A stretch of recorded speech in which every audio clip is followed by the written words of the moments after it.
Olá pessoal, hoje vamos estudar as quinolonas.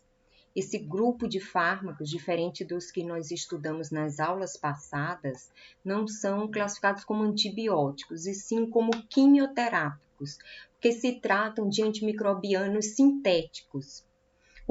A primeira quinolona desenvolvida foi o ácido nalidíxico na década de 60. Entretanto, essas primeiras quinolonas não são muito utilizadas hoje em dia porque têm uma baixa absorção quando administradas por via oral e muitos efeitos adversos, sem contar que já apareceram muitos micro-organismos resistentes às primeiras quinolonas. Daí, na década de 80, surgiram as quinolonas fluoradas. Essas quinolonas fluoradas têm algumas vantagens, como, por exemplo, maior espectro de ação, ou seja, agem contra uma variedade maior de micro-organismos, são melhor absorvidas por via oral, que facilita a continuidade do tratamento do paciente em casa, diferente de fármacos que têm melhor ação apenas por via parenteral, que geralmente ficam restritos ao uso hospitalar. E ainda tem a vantagem de apresentarem poucos efeitos adversos, ou seja, são fármacos em geral bem tolerados. E estas quinolonas são classificadas em gerações, de acordo também com o seu espectro de ação. A primeira geração, que é a geração do ácido nalidíxico, como eu já falei, tem um uso limitado por conta dos efeitos adversos e do surgimento de bactérias resistentes. Sem contar que, mesmo após a administração, eles não se distribuem muito bem no organismo. Já as de segunda geração, aí sim são quinolonas a partir da segunda geração, que tem flúor na sua estrutura química, são as chamadas quinolonas fluoradas, e todas terminam em floxacino ou floxacina, então é fácil você identificar os fármacos desse grupo pelo sufixo. E essas de segunda geração, apesar de não serem fármacos de largo espectro, pois assim como os de primeira agem apenas contra bactérias aeróbias gram-negativas, são melhor toleradas, têm uma distribuição melhor e são bem absorvidas após a administração oral. Só lembrando, que alguns exemplos de enterobactérias ou de bactérias gram-negativas aeróbias, além das enterobactérias, nós temos Proteus miriabilis, Neisseria gonorreia, Neisseria meningitis, Brucella abortus, Pseudomonas. Todos esses fármacos aqui estão no grupo das bactérias gram-negativas aeróbias. Nós temos tanto cocos quanto bacilos gram-negativos aeróbios que são sensíveis à ação das quinolonas. E eu destaquei aqui com asterisco também as quinolonas que estão presentes no RENAME, aquela Relação Nacional dos Medicamentos Essenciais, que norteia a compra de fármacos pelos hospitais, pelos postos de saúde do SUS. Tá? Então, são fármacos que são distribuídos gratuitamente para a população pelo SUS, quando prescritos. Aí nós temos aqui a ciprofloxacina ou ciprofloxacino, você pode encontrar dos dois jeitos, ofloxacino e também levofloxacino. Estes fármacos estão incluídos no RENAME. Tanto a ciprofloxacina quanto a ofloxacina são fármacos, são quinolonas de segunda geração que têm uma boa ação contra pseudomonas. As pseudomonas também são bactérias gram-negativas aeróbias, mas em geral são um pouco mais resistentes aos fármacos. E a ciprofloxacina, assim como a ofloxacina ou ofloxacino, tem uma boa ação contra esse tipo de micro-organismo. Além disso, nós temos também, no caso da ciprofloxacina e da ofloxacina, ação sobre Mycobacterium. Não entram no esquema inicial de tratamento de tuberculose, mas são uma opção terapêutica também. E aí vem as quinolonas de segunda geração. De terceira geração. O que é que mudou da segunda para a terceira geração? Basicamente, o espectro de ação. enquanto o primeiro e segundo agiam apenas contra gram-negativos aeróbios. A partir da terceira geração, nós já temos ação contra bactérias gram-positivas, aí um exemplo, os pneumococos, e ação contra anaeróbios. Então, tanto terceira quanto quarta geração, as quinolonas já agem contra anaeróbios e contra bactérias gram-positivas. Várias gram-positivas, eu só coloquei aqui um exemplo. Na quarta geração, além desse efeito sobre gram-negativas, gram-positivas, aeróbias, nós também temos uma boa ação contra Mycobacterium e contra Mycoplasma. Lembra do Mycoplasma, aquela bactériazinha que não tem parede de peptidoglicano, que não é sensível à ação de beta-lactâmicos, nem de vancomicina, nem de aminoglicosídeos? Pois é, essa daí é sensível ao tratamento com quinolonas. Bom, e esses fármacos agem sobre o DNA bacteriano. Até agora nós estudamos os fármacos que agem sobre a parede das bactérias, os que agem nos ribossomos, no metabolismo do ácido fólico, e agora vem as quinolonas que agem sobre o DNA. E essa ação das quinolonas sobre o DNA faz com que elas tenham esse efeito bactericida, porque elas vão lesar o DNA bacteriano. E de que maneira ocorre essa lesão? Para a replicação da bactéria são importantes duas enzimas, a DNA-girase, também chamada de topoisomerase 2, e a topoisomerase 4. O que é que essas enzimas fazem? A DNA-girase ou topoisomerase é responsável por desfazer esse superespirilamento do DNA bacteriano. Então, o DNA está lá condensado, superespiralado. Só que quando essa bactéria vai se replicar, e aí, consequentemente, precisa produzir uma dupla fita de DNA, ou quando vai produzir RNA mensageiro para síntese proteica posterior, ela precisa desfazer esses giros do DNA, para que então possa ser feita a cópia de outro DNA ou a cópia de RNA mensageiro. E aí entra a ação a DNA-girase. Como vocês podem ver nessa figura aqui abaixo, a DNA-girase clivando a fita de DNA para desfazer essas superespirilações.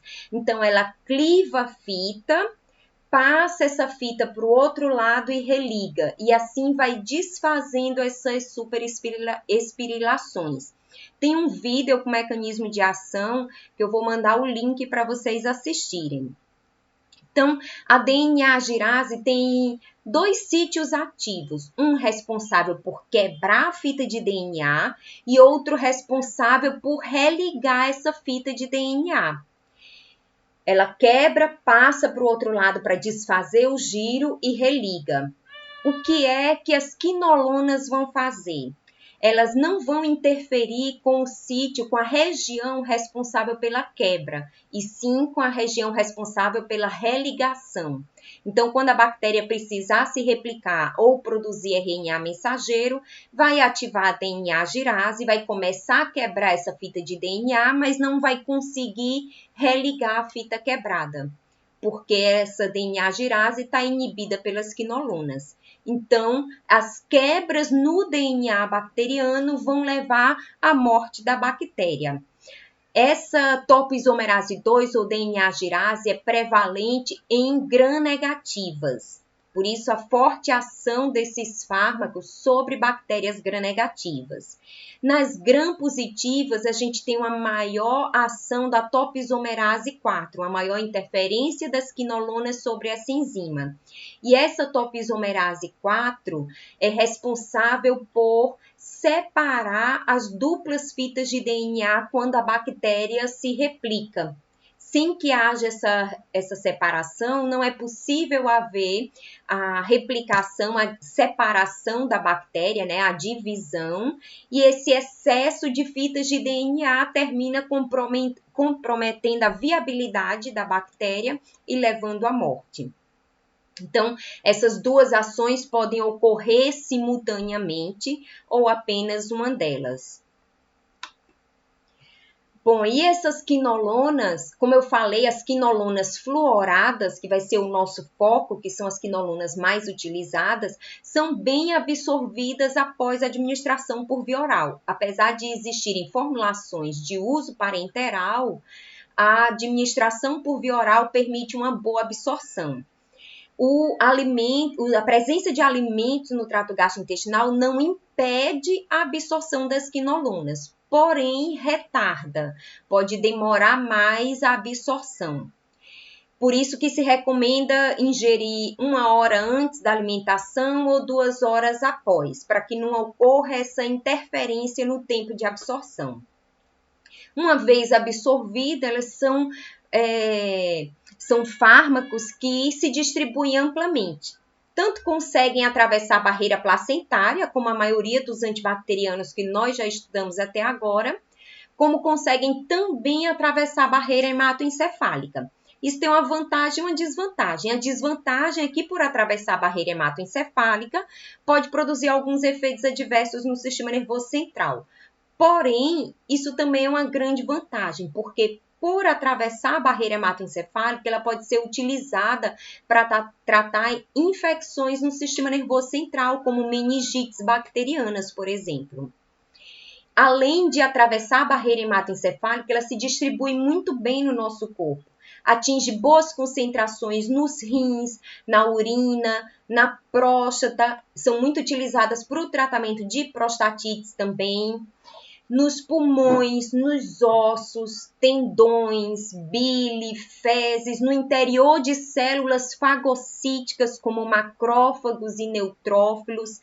O fato delas penetrarem nessas células fagocíticas permite que elas destruam bactérias que tenham sido fagocitadas, mas que lançaram mãos de mecanismos para impedirem a sua destruição no macrófago ou no neutrófilo. Vocês viram lá na micro que algumas bactérias impedem a fusão do lisossomo com fagossomo, ficam escondidas dentro das células fagocíticas. Então, é importante para esse tipo de infecção que os fármacos consigam penetrar nessas células e destruir as bactérias lá dentro. Então, por essa ampla distribuição, ela pode ser utilizada para tratar infecções em diferentes sítios orgânicos. Depois que se distribui, que exerce sua ação terapêutica, elas vão ser biotransformadas no fígado, mas não são completamente biotransformadas, é o que a gente chama de biotransformação hepática parcial, ou seja, parte do fármaco vai ser eliminado na forma ativa e parte do fármaco vai ser eliminado na sua forma inativa. E essa eliminação se dá principalmente por excreção renal.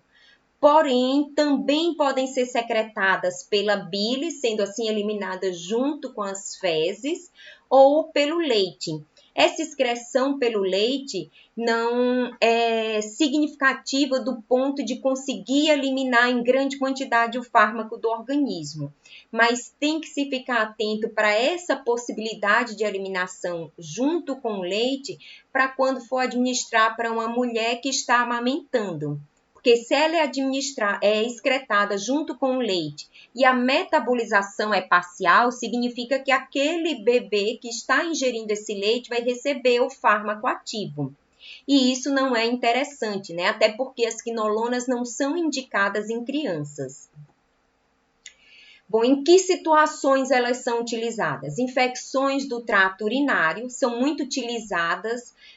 A gente viu as sulfonamidas, né, que também são úteis para infecções do trato urinário, e as quinolonas também, porque muitas vezes infecções do trato urinário são causadas por quê? Por enterobactérias, que são gram-negativos aeróbios, e elas têm uma boa ação contra gram-negativos aeróbios, as quinolonas de todas as classes. São também úteis para o tratamento de prostatites, de infecções sexualmente transmissíveis, como gonorreia, causada por Neisseria gonorreia, infecções sexualmente transmissíveis causadas por clamídia, por hemófilos do CREI. Dentre as ISTs importantes, elas só não agem contra sífilis, porque não tem ação contra espiroquetas. No caso, a sífilis, vocês lembram que é causada por treponema pálido, que é uma espiroqueta. Quinolonas de nenhuma geração tem ação contra espiroquetas. Então, a sífilis fica fora desse espectro de ISTs contra as quais as quinolonas são úteis. São úteis também para diversas infecções gastrointestinais, já que tem ação contra Shigella, Salmonella, Klebsiella, Escherichia coli, Enterobacter e aquelas várias outras bactérias causadoras de infecções gastrointestinais e infecções respiratórias causadas pelos micro-organismos sensíveis, já que elas atingem boas concentrações nos pulmões. Dentre os efeitos adversos, a gente destaca os efeitos gastrointestinais, como anorexia, náusea, vômitos e desconforto gástrico. Esses são os principais, tá? Os mais comuns, mas tendem a desaparecer com a interrupção, né? Com o término do tratamento. No sistema nervoso central, existem também alguns efeitos. E esses efeitos centrais são decorrentes da capacidade que essas quinolonas têm de atravessar a barreira hematoencefálica e lá no sistema nervoso central deslocar GABA dos receptores GABAérgicos. Lembram que GABA é um aminoácido inibitório do sistema nervoso central. Ele tem uma ação inibitória, uma ação depressora sobre o sistema nervoso central. Se as quinolonas conseguem deslocar o GABA dos receptores GABAérgicos, o que é que vai acontecer? Excitação do sistema nervoso central. Você está impedindo essa ação desse aminoácido inibitório. Então, o indivíduo pode apresentar o quê? Dores de cabeça, ansiedade, insônia, agitação, alterações do humor e até tontura. Esses efeitos aqui centrais das quinolonas podem ser potencializados se o indivíduo estiver usando outros fármacos que também produzam esses efeitos adversos. Então, é comum a potencialização dessa excitação do sistema nervoso central quando se associa quinolonas com AINES e com glicocorticoides. A gente vai ver na aula de AINES que eles também podem deslocar GABA dos receptores GABAérgicos e potencializar esse efeito excitatório das quinolonas, que também são efeitos passageiros.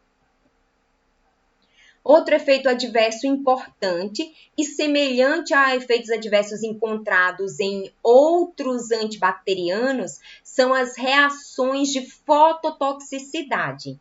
Nessa figura aqui, a gente tem uma imagem de uma fototoxicidade medicamentosa. Como eu já expliquei na aula de sulfonamidas e tetraciclinas, essa fototoxicidade ocorre em decorrência da ação dos raios ultravioleta que conseguem atravessar a epiderme e derme e atingir as moléculas do fármaco. Fármacos que têm uma boa distribuição e que conseguem atingir boas concentrações na pele ficam susceptíveis aos efeitos dos raios ultravioleta. Esses raios ultravioleta, ao agirem nas moléculas de quinolona, produzem metabólitos reativos que levam a essa hiperemia, irritação, lesão da pele, inclusive chegando a formar essas lesões bolhosas aqui que parecem até queimaduras.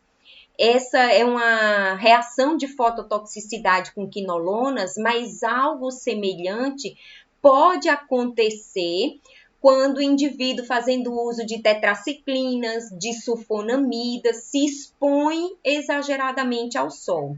Então, vai prescrever quinolona, tetraciclina, sulfonamida, orienta o paciente a evitar a exposição solar, a usar um bloqueador solar, alguma roupa que proteja dessa exposição solar para evitar esse efeito adverso. E isso você deve estender, essa proteção você deve estender durante o uso do fármaco e até alguns dias após a interrupção, porque a gente sabe que mesmo terminando de usar, de ingerir ou independente da via de administração, de usar aquele medicamento, ele não é eliminado imediatamente do corpo. Ele leva mais ou menos 4 a 5 meias-vidas para que seja totalmente eliminado do organismo. Então, é interessante que esses cuidados com a fototoxicidade se estenda por esse período após o término do medicamento. Além das reações de fototoxicidade, erupções cutâneas, alguns indivíduos podem apresentar também reações alérgicas. E como todos são semelhantes estruturalmente, se ele tem alergia, por exemplo, à ciprofloxacina, você evita administrar uma norfloxacina ou trovafloxacina, evita administrar um outro fármaco do mesmo grupo pelo risco de uma reação alérgica cruzada. Outro efeito adverso importante e que ultimamente tem se dado mais atenção é em relação aos danos articulares e danos de tendões. Então, esse efeito pode ser ainda mais pronunciado em indivíduos atletas que fazem uso intenso dessas articulações, desses tendões. Tem um artigo que eu vou enviar para vocês que fala, inclusive, sobre ruptura de tendão em pacientes sob uso de quinolona. Então, ficar atento também a esse efeito adverso. Nos Estados Unidos, eles até diminuíram o uso de quinolonas, principalmente em pacientes atletas, por conta de relatos de tendinites graves e de lesões de tendões mais graves com o uso de quinolonas. Esses fármacos aqui são contraindicados em crianças e em gestantes, até porque tem esse risco, né, de danos articulares, de comprometimento em crianças, comprometimento do crescimento, que ele pode se depositar no disco epifisário e comprometer o crescimento ósseo, e também desses danos nos tendões. E deve-se pesar muito o risco-benefício antes de optar pelo uso de quinolonas em pacientes idosos, em atletas e em usuários de glicocorticoides. Por que usuários de glicocorticoides? Porque os glicocorticoides podem também aumentar esse risco de lesão muscular, risco de lesão nos tendões. Por quê? Porque os glicocorticoides têm como efeito adverso a sua ação proteolítica. Eles, a longo prazo, isso é muito também dose dependente, depende não só da dose, mas a duração do tratamento com os glicocorticoides, você pode ter uma diminuição da massa muscular, por conta desse efeito proteolítico que os glicocorticoides têm. Assim como o cortisol, né, que induz proteólise para gliconeogênese, os corticoides sintéticos também têm essa ação. Então, deve-se evitar a associação de quinolonas e glicocorticoides, principalmente a longo prazo. E ficar atento quando for usar quinolonas, eu disse que os alimentos não impedem a absorção, mas retardam. Só que assim como nós vimos com as tetraciclinas, as quinolonas, na presença de algumas substâncias específicas, podem formar quelatos, ou seja, precipitar e aí não vão ser adequadamente absorvidas. Que tipo de substâncias?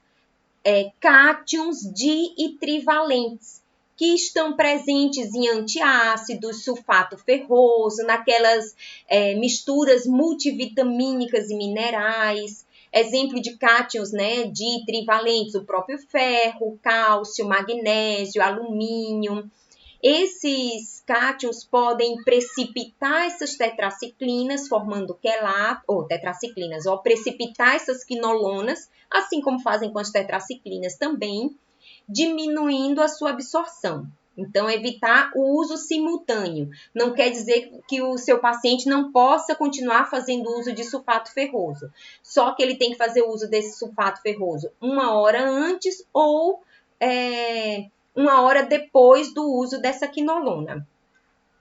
Os AINES, como eu já falei anteriormente, aumentam o deslocamento do GABA, lá dos receptores GABAérgicos no sistema nervoso central, potencializando os efeitos excitatórios das quinolonas no sistema nervoso central, e os glicocorticoides potencializam o risco de dano muscular.